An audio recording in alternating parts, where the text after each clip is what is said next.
Assalamualaikum dostlar. Bugünkü sabah машинаның замок зажиганиясы бойынша болады. Машинаның замок зажиганиясы бұл машинада ең чоң ролды атқарады. Себебі аккумулятордан келгеннен кейін бардық бұл машинадағы система через замок арқылы башқарылады да. Мысалы замок өчік дегені бардық өчік дегені. Misal келтірсек аккумулятор плюсовой, минусовой. Hem ушул аккумулятордан мына биздин замогубуз замок часть могу кетти. Бул ушул барган эле топ бензин насос, боякта катушка, бул жакта дагы датчиктер, датчик колимбал, датчик распредвал, ошол датчиктерге барат. Бүт эле мына форсунка чачып берген айтып бүт машинаны оталдыра турган. Андан кийин бул салон частагы мынакей магнитофон жана турган, фарасы жана турган. Андан башка ар бир нерсе замокко көз каранды болот да. Качан замок кошулат, анан булар иштеп баштайт. Замок өчтү, система толук өчөт да. Аккумуляторда заряд кетпеш үчүн. Ошондуктан бул замок машинада эң чоң ролду аткарат. Ошондуктан дагы азыр биз биринчи сабакта безопасность жөнүндө өткөн болсок, экинчи сабакта замок зажигания жөнүндө өтөбүз. Замок зажигания бардык машиналарда 24 вольт, 12 вольт, мотоцикл бардыгында бирдей болот. Кандай болот?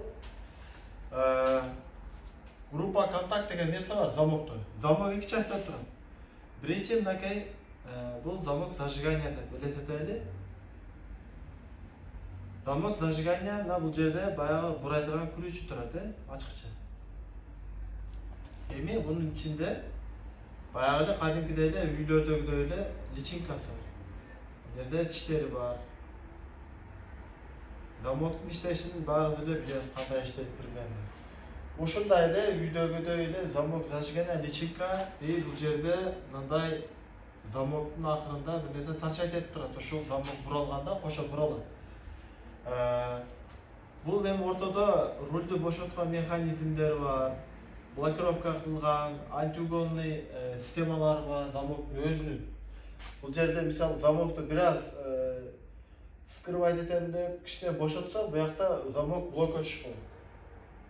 Бул жакта рульду бошотуп турган блокировкасы бар. Аларда отдельно замоктун өзүнүн темасын өтөбүз. Азыр замок кандай иштейт? Ошондо бунун артында мына бул жерде кошо мындай группа контакт деп айтып коебуз. Кыргызчасы кандай болуп калат билбейм. Группа контакт катып турат. Электронный механический управление. Бул группа контакттын артында мындай контакттар бар. Жерде бир контакт бар, жерде бир контакт бар, жерде бир контакт бар, жерде бир контакт бар. Эми бул контакттар бул эми түшүнөт алса, бул айлана да, мындай айлана маселе. Мен азыр боковойдон тарткан үчүн мындай көрүнүп калат да. Бул айлананын шариктери ар жерде мындай болуп жайгашкан. Мисалычы. Эми ушунун үстүндө бир механизм, замоктун ортосуна бурай турган механизм салып бураганда ушу контакттардын баардыгын бириктире турган үстүндө бул жерде мындай чоң контакт бар. Мындай түшүндүрсөк болот. Мисалы мына контакт турбайбы? Контакттын бетине бириктире турган мындай контакттар бар. Азыр кандай түшүндүрсөк экен? Bir жерге дайым тийип турат, мисалы, бир контакт. Анан кийин айланып баратып өзгөрөт. Мына ушундай ортосунда ключ бурай турган жери бар дагы. Мына ушул темирди бураганда бул контакттарды кошот, баардыгын бири-бирине кошот. Эми группа контактты ачсаңыздар, ичинде ушундай металл турат. Мына бул жердечи боковой ойлонуп турганда жалпак эле обычный жезден жасалган бир запчасть. Ошол запчасть бул жака кирип турат. качан замокту бураганда ушу металл айланат, айланганда бул контакттарды бири-бирине кошот. Эмне замок зажиганияда кандай болот? Мисалы замок зажигания группага контакт чыгып атат, 1 2 3 4 5. Негизи керек машиналарда 5, керек машиналарда 6, керек машиналарда 4 эле провод болот, керек машиналарда 3 эле провод болот. Алар төмөнкүчө да. Мисалы замокту ачкычты бир жолу бураганыңызда биринчи положение кошот. Мисалы мына контактка плюс келип турган болсо, замокту бир бураганда мына контакт эле кошулат да. Мына биринчи контакт бул аксессуарлар. Мисалы магнитофон.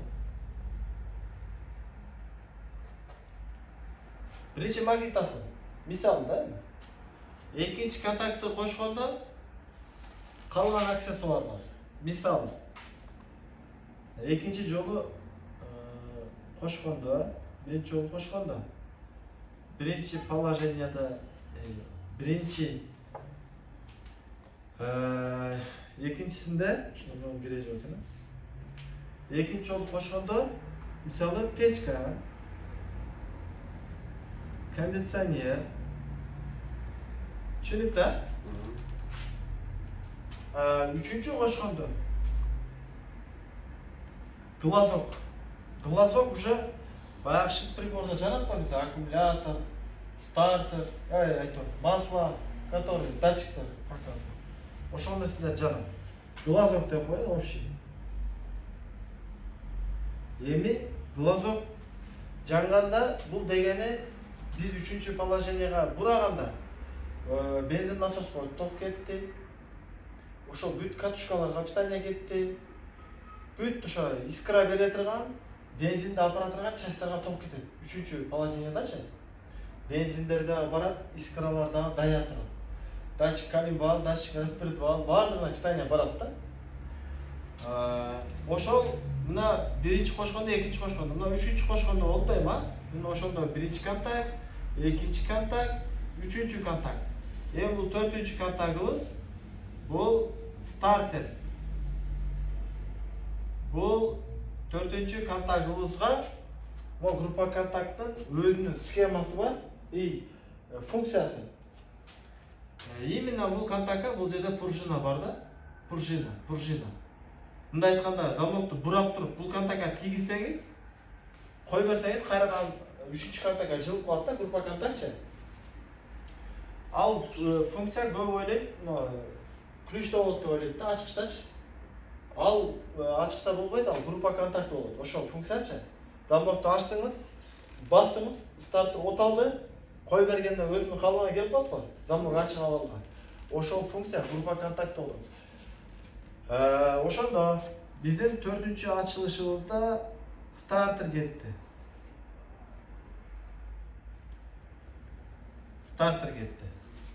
Мына ушундай туугандар, эми түшүнүп алсак. Биринчи контактта магнитофон, не только магнитофон. Машина стартерди кошкондо биринчи, экинчи контакттар үзүлөт.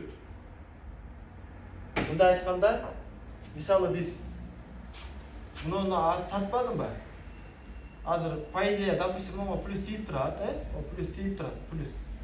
Бурадыңыз плюс тийип турат, андан мындай жерлерине кошту, баары кошту, ошондо мына ачык жерлер турбайбы?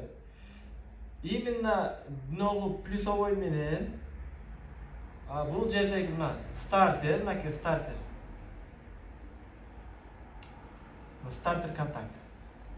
Анан мына үчүнчү контакт. Нерде? Мынакей үчүнчү контакт. Но жерде мынакей ошондо мындай болуп кеткен. Үчүнчү контакт мына ушул жерде. Экинчи контакт тийип турат. Ошондо мындай болуп калат да. Эми караңыздар, азыр данное время тийип турат да. Экинчи контакт, үчүнчү контакт тийип турат.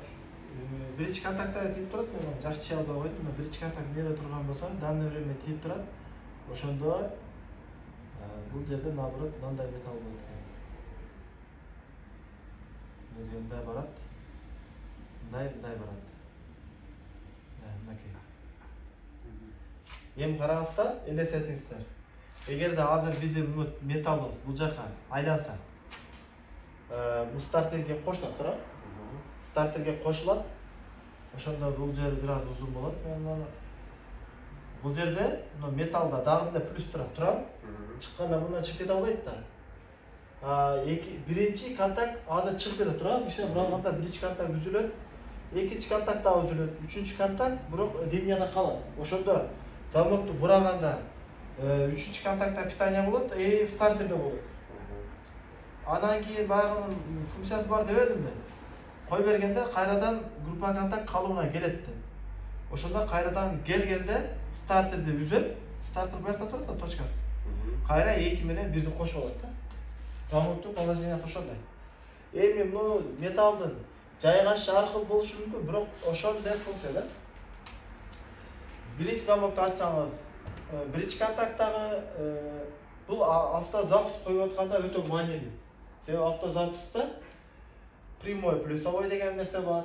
Биринчи замок положение, экинчи замок положение, анан кийин замокту кармап туруучу зым, анан кийин стартерди айландырып берүүчү зым болуп бөлүнөт да. Ушуну жакшы түшүнбөгөндөр автозаводдо жакшы кое албайт да. Ушуну жакшы түшүнүп алыш керек. Автозапуск ушул нерсени жакшы түшүнүш керек. Автозаводду коем дегендечи. Демек, эмнесин айтып кеттик. Ошондо түшүндүк, стартер кошуп аткан мезгилде 1 менен 2 контакт үзүлөт. Түшүндүк? Демек, эми эмне үчүн аксессуарлар, биринчи этаптагы аксессуарлар. Биринчи этаптагы аксессуарлар магнитофон кирет, эмне үчүн бөлгөн. Мисалы, мына биринчи, экинчи положение кылбай эле экөөнү бириктирип койсо болбойбу деген суроо да. Туура? Эмне үчүн бөлгөн десе, биринчи этаптагы аксессуарлар булар аудиосистема көбүнчө. Аудиосистема машинаны неполноценно иштетпей эле бир замок ачканда машина замок ачылбайт. Эсеп боюнчачы болгону аудиосистема жана. Эми экинчи положенияны иштеткенде машинада комфорт система иштеп баштайт. Мисалы, печки да ошол сыяктуу же дагы бир ар машина аркылуу, бирок экинчи системада машинада аудиосистемадан башка машинадагы аксессуарлар иштеп баштайт да. Мисалы, кээ бир унааларда айнектер иштеп баштайт. Кээ бир унааларда прикуритель иштеп баштайт. Кээ бир унааларда эме дагы иштеп баштайт. Печки, кондиционер, ушул сыяктуу. Ар машинадагы комплектация аркылуу, бирок ушул биринчи система бул аудиосистема, анан прикуритель кирет. Кээ бирлеринде прикуритель экинчи системага кошуп. Бул маанилүү эмес, өтө чоң. Негизи эмне үчүн бөлгөн? Себеби мындай, биринчини бөлүп койгондо замокту машина замок ачылбайт. Болгон бир эле система иштейт деген сөз да, ошо мындай түшүнүп алыш керек. Биринчи замок ачык калып кеткени машина эч кандай ток иштетпейт. Эгер ошо аудиосистема өчүк болсо, мисалы, эч кандай ток иштетпейт. Экинчи системада уже машинанын өзүнүн эмеси иштеп баштайт да. Именно өзүнүн частьтарычы уже ток чыгып баштайт. Эгер экинчи положение ачык калып кетсе, машина отуруп калышы мүмкүн да. Үчүнчү положение то, что глазок. Уже глазок ачты дегени машина полноценный бардык система иштеп баштайт. Мисалы, ичинде эмне бар, электронный. Бардык иштеп баштайт да, абсолютно 100% иштеп баштайт. Муну мына процесске бөлүп койсоң, бул жерде биринчи положенияда 30%, 60%, 100% ачылат дегенде замокчу 100% иштеп баштайт. Машина от алып аткан убакытта булар өчөт. Эмне үчүн өчүрүлөт деген суроо. Стартер 500 Вт требует этет. Өтө чоң ток требует этет. Ошол токту требует эткен мезгилде аккумулятордун ёмкости түшүп кетет. Мисалы, аккумулятордун заряды нормальный аккумулятор 13 көрсөтөт. Эми стартер айландырган нагрузка убагында аккумулятор 10га чейин түшүп кетет. Бардык системанын ичиндеги буюмдары, мисалы, магнитофон дейсизби, башка печканын ичинде микро элементтер дейсизби, азыр климат контроль болуп кетпейди туурабы? Бардык запчасттардын ичинде микро запчасттар бар. Анын бирин эле мисал кылып берейин. Транзистор деген нерсе бар. Транзисторду баары угуп эле жүрөбүз. Аны чийбей эле коеюн. Ар бир транзистордун канча ампер көтөрөт, канча ваттка иштейт, ошол өзүнүн белгилери бар да. Эгерде 13 ohmга түшүп кетсе, балким магнитофондун ичиндеги 10 вольтко иштебейт транзисторчу. Транзистор деген кээде усилитель болуп берет, кээде краник болуп берет, ушундай да. Кээде трансформатор кызматын аткарып берет. Бул жактан талап кылынып аткан ток келбесе, транзисторуңуз күйүп калат. Мисалы, транзистор 12 сурап атабы, сизде биякта 9 болуп калды да. Сиз 8 болуп калды. Ама кээде стартер бузулганда аккумулятор өңкүп түшүп кетет да. Биякта 6 болуп калды. 6 вольтко иштебейт, сразу кызып күйүп калат. Ошону эсепке алып, анан кийин ошол стартер айландырган убакытта, эң нагрузка болгон убакытта бардык системалар өчөт. Оталгандан кайрадан кошулат. Сразу кайрадан ошо 14,5 вольтко кошулат. Ошон үчүн биринчи, экинчи контакттар замокту бураганда өчүрүлөт. Глазок өчпөйт. Именно глазокто бензин насос, катушка, датчик коленвал, датчик распредвал, бунун өз системасы, анан көбүнө сурап айналып калат. Магнитофондо деле электроника бар, компьютерде дагы электроника бар дейт да. Компьютердун эң күчтүү, мен билишим боюнча эң күчтүү азайган токко дагы, көбөйгөн токко дагы защитасы бар, бул машинанын компьютери болуп эсептелет.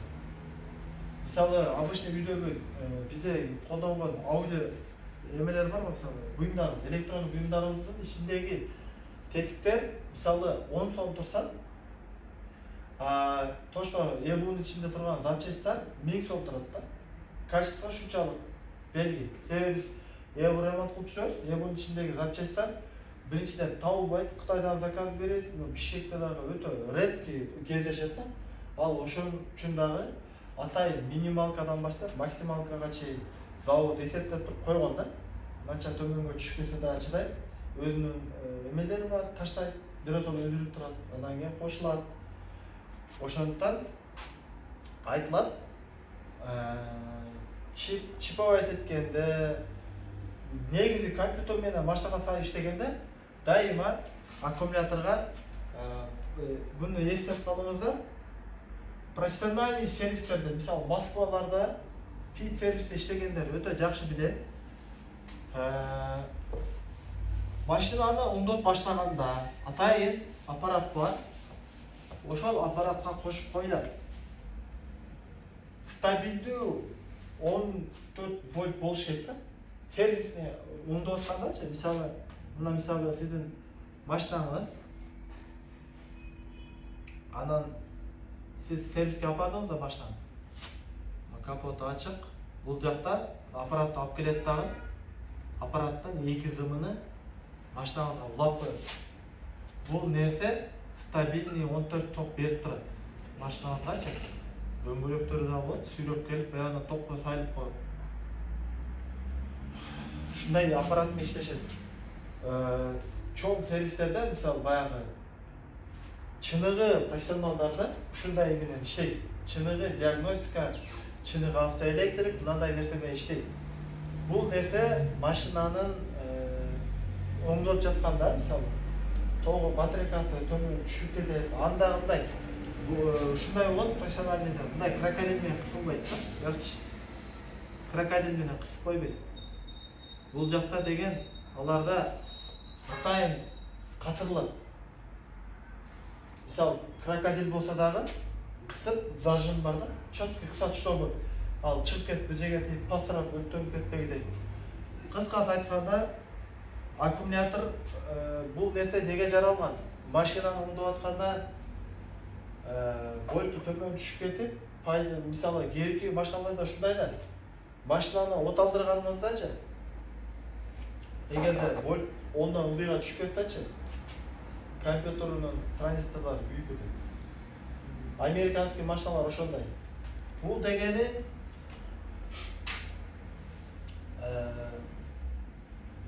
эгерде мисалы мындай эчтеке чогуу иштеп атасыз, машинаны оңдоп атасыз, мындай улаган жоксуз, аккумулятор менен иштеп атасыз. Случайно аккумуляторуңуздун бир жагы бошту. Же колуңуз тийип кетти, же болбосо дагы бир нерсе болду. Эгер ошол сиз аккумулятордан 1 секунд, 2 секундга ажыраган мезгил болот го.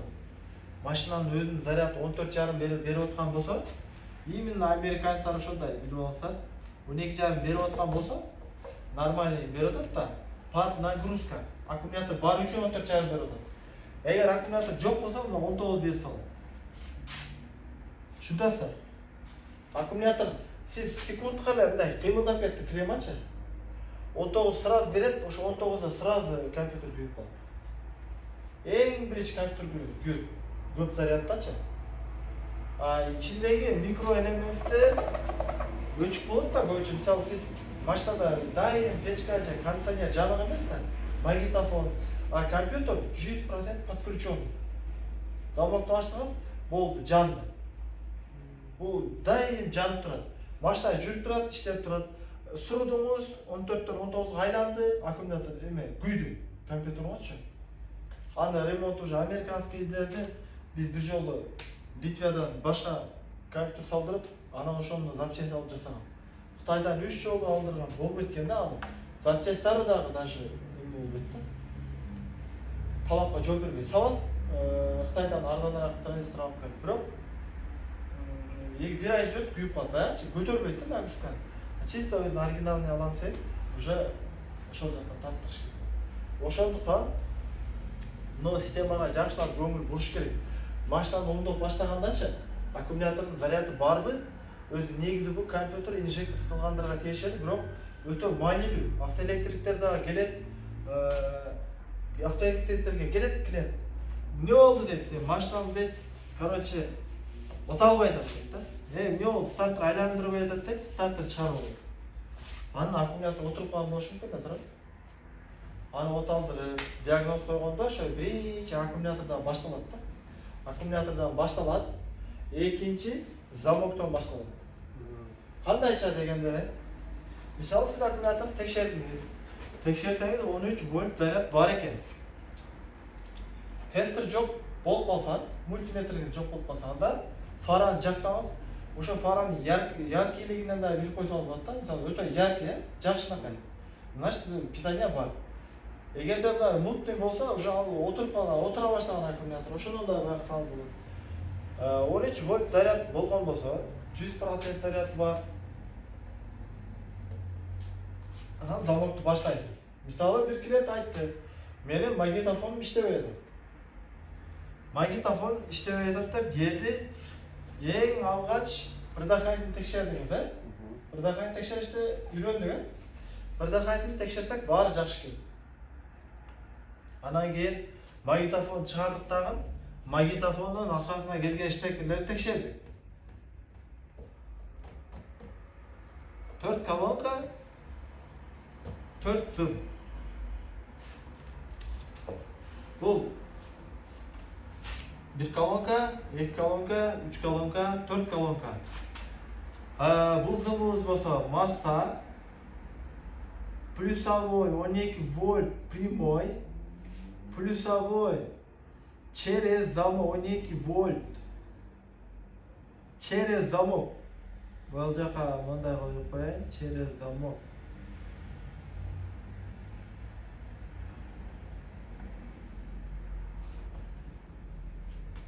Андан кийинкиси антенна, плюсовой антенна. Антеннага выход. Бул баардык выходтар, ну азыр магнитофонго кирип кетип атат да, магнитофондо коюп. Бул чыгуучу. Магнитофон жанганда чыгат антеннага. Булар кирүүчү. Питание беришибиз керек. Бул массанда питание беришибиз керек. Булар чыгуучулар. Чыгуучу питаниялар да. Эми караңыз. Магнитофонду ачтыктан Арқасында прямой плюс текшердик. Прямой плюс через предохранитель келет. Через предохранитель. Предохранитель қарадық, онда эме бар, плюс бар. Анан через предохранитель, эми через замокту қарадық, жоқ. Замокту аштық, жоқ. Анан биз группа контактты ачып, бир замок басқанда магнитофондун выходын текшеребиз, барбы, жокпу? Бир ачканда ошол жердеги турган 1, 2, 3 стартер менен 4 зам өзүндөгү плюс келген зым менен 5 болду. Бир текшердик, главный плюс бар. Замокту бир жолу курадык, но төртөөнүн бирөөсүндө плюс пайда болуш керек да, что магнитофон жаныш. Текшердик, төртөөнүндө тең плюс жок. Демек, бизде группа контактыбыз питание чыгарбайт. А группа контакттын ичинде баягы түшүндүрүп айткандай эле, бураганда контакт тиет. Контакттар. Мына мисалы, мына контакт, анан кийин мына контакт. Эми бул бураганда учурашыш керек, туурабы? Түшүнүп да? Мына нерсе бул жака жылса, мына эки кошулабы? Эми ушул жака жылган кошулат. Эми бул иштеди арадан 10 жыл өттү. Бул именно мына бул жерлери кошулат да. Кошулган жерлери мындай болуп оюлуп калды. Оюлуп калгандан кийин бул кошулат, бирок контакт бири-бирине тийбей калат-го. Мына ошондой случайда чыкпай калат. Бир нерсе кайра кошулуп, уже ажырай берсе, бири-бирин өгөлөйт, контакттар эрип, ошо менен бири-бирине контакт тийбей калат. Eskiligi жетип алмашыш керек деген сөз да. Эмне үчүн ал механический мындай бир кнопкале сыяктуу нерсе да. Чикать эсе кошот, ошондой бир бураса кнопкале сыяктуу да алчы. Ошондой нерселер эрип кошпой калат. Ошондо биз группа контактты которобуз. Группа контакт өтө арзан турат туугандар. Группа контактты переделывать эткен болбойт. Көчөдө калып калат. Группа контакт негизи одноразовый. Группа контакт одноразовый, аны кереги жок. Мынаяктан прямой кыла калып, бияктан реле коя калып. Именно көчөдө калганда дагы бир айтып кетчү нерсе, машина бузулганда баягы мындай переделывать этишет го. Бардык переделкалар, бүт баягы заводскойдон башкача форматта жасагандар, бул бир эле нерсе да, бир жерден машина бузулуп калса, ошол чыныгы сервиске барганга чейин. Заводскойдон башкача кылган бул опасный да. Себеби ал заводдо бизге окшогондордон 100 инженер иштейт да. 100 инженер 100 жылдык тарыхында иштейт. Алар кандай болгондо өрт чыгып кетет, кандай болгондо эрип кетет, кандай болгондо эмне болот, баардыгын билет, эсептеп, практикасына чыгып калган. Кече биз 10 жыл мурда үйрөнгөндө алардын тактикасына сомнение кылыштын кереги жок да. Бүт эле электроникасыначы акылдуу кылып, мисалы бир ишти кылып экиге кошуп коет да.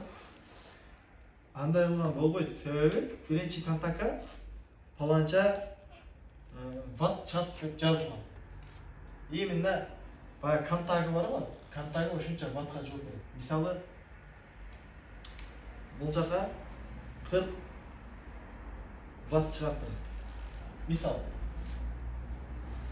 бул жака кечке жака мейли 60 ватт чыгат. Түшүнүп атпайбы?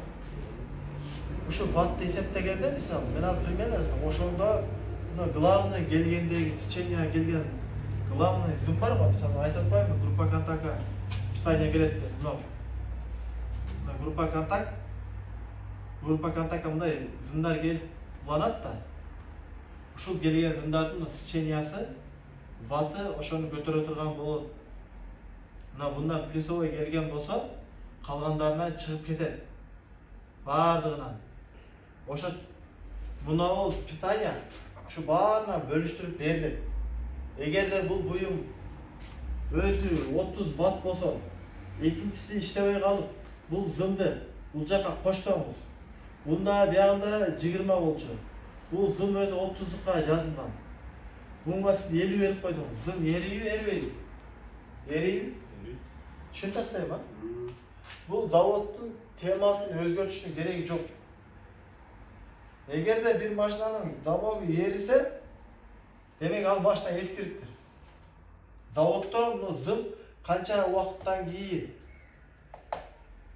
кызышты баштайт, канча убакыттан кийин 100% от көрбөй калат, канча процент баардыгы эсептелген да. Ошондон группа контакт болбойт, переделывать эткен. Только замена. Түшүнүңүзбү? Бак түшүнүктүү эле болду? Жок. Замокто ошон үчүн маани беребиз. Буюм текшергенден кийин дароо замокко келебиз. Мисалы, любой буюмду текшеребиз, да? Мисалы, салондо бир нерсе иштебей калып, текшерип отабыз. Эмне кылабыз? Дароо замокто ачабыз. Замокко көз карандыбы? Замокто ачабыз. Фара текшеребиз, тигини, бигини, эмнени текшеребиз? Замокто ачабыз. Себеби бардык буюмдар замокко көз каранды да. Анан кийин карадыңыз, предохранитель жакшы, запчастьтер иштеп атат, питание барбай атат, замокто ачып текшеребиз. Анан мен стартерде ham ошондой. Мисалы, стартерде көбүнчө стартер нагрузка менен иштеген үчүн стартердин контакттары көп элек. Эски машиналарда.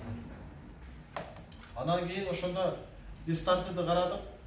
Прямой от алдырып көрдүк, от алды. Предохранитель карасак, целый. Питанияны карасак, келбей атат. Замоктун аркасын ачып текшериш керек да. Группа контактынын аркасына питанияны бул жака зымынан контрольканы коюп, стартер басыш керек. Плюс чыгып атат, чыкпай атат. Плюс чыкпай атканда группа контакт которот, болду, иштеп баштайт. Түшүндүңүзбү? Ушундай турганда. Замок зажигание ушундай иштейт. Эми бул менин билгеним, албетте анча-мынча нерселер айтылбай калды. Анан кийинки сабактарда мындай бири-бирин толуктап кетерет да. Мисалы, магнитофон бир аз айтылып кетти. Кийин магнитофон сабагында замок дагы кошулуп айтылып кетиши мүмкүн да. Ошон үчүн туугандар, биздин сабактар мындан кийин күндө эле видеого чыгып турат. Ушул автоэлектроникага кызыккан тааныштарыңар болсо, же иштегендер болсо, бул видеону бөлүшүп коюңуздар. Андан кийин кандай бир ой пикириңиз болсо, кемчиликтер болсо, же кандайдыр бир жакшы түшүндүрө албай атсак, эмне болсо дагы астына сөзсүз пикир калтырыңыздар, чтобы ошону карап, биз дагы да өсөйлү, оңдойлу өзүбүз кемчиликтерибизди. Сөзсүз видеону бөлүшүп кетиңиздер. Салам алейкум.